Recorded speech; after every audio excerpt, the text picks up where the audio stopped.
ആലുവ നഗരത്തിലെ ഗതാഗതക്കുരുക്ക് പരിഹരിക്കാൻ 3 സാധ്യതാ റിപ്പോർട്ടുകൾ 2 മാസത്തിനുള്ളിൽ സമർപ്പിക്കുമെന്ന് നാറ്റ്പാക് ഡയറക്ടർ പ്രൊഫസർ ആശാലതയുടെ നേതൃത്വത്തിലുള്ള സംഘമാണ് ആലുവ ദേശീയപാതയിലും നഗരത്തിലും സന്ദർശനം നടത്തിയത്.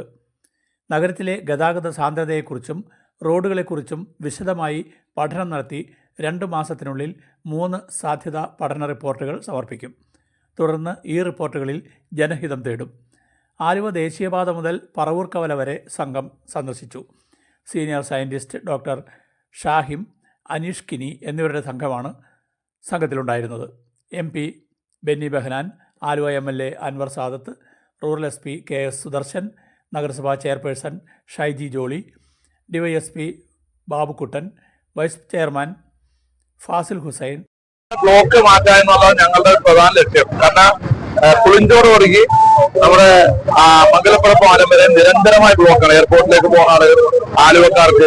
അതിന്റെ ഭാഗമായി നമ്മൾ നിയമസഭയിലേക്ക് വിട്ടു ഉന്നയിക്കുകയും കേരളത്തിലെ മുഖ്യമന്ത്രി ഇത് സ്റ്റഡി ചെയ്യാൻ വേണ്ടി നബാർഡിന് 30 ലക്ഷം രൂപ കൊടുത്തിരിക്കുകയാണ്. ഡീറ്റെയിൽ സ്റ്റഡി DPR എടുത്ത്. അപ്പൊ അത് തയ്യാറായി കഴിഞ്ഞാൽ നബാർഡ് ഇറക്കുക. ഈ പ്രപ്പോസൽ MD ഒക്കെ നാറ്റ്പാക് അപ്പൊ നാറ്റ്പാക് ഇത് റെഡിയായി കഴിഞ്ഞാൽ ഞങ്ങൾ നേരെ ഇത് കേന്ദ്രത്തിലും സംസ്ഥാനത്തിലും പറഞ്ഞ് ഇതിന്റെ ഈ ട്രാഫിക് ബ്ലോക്ക് മാറ്റാൻ സംവിധാനം ചെയ്യാൻ ശ്രമമാണ് തുടരുന്നത്. അതിന്റെ തുടക്കമാണ്.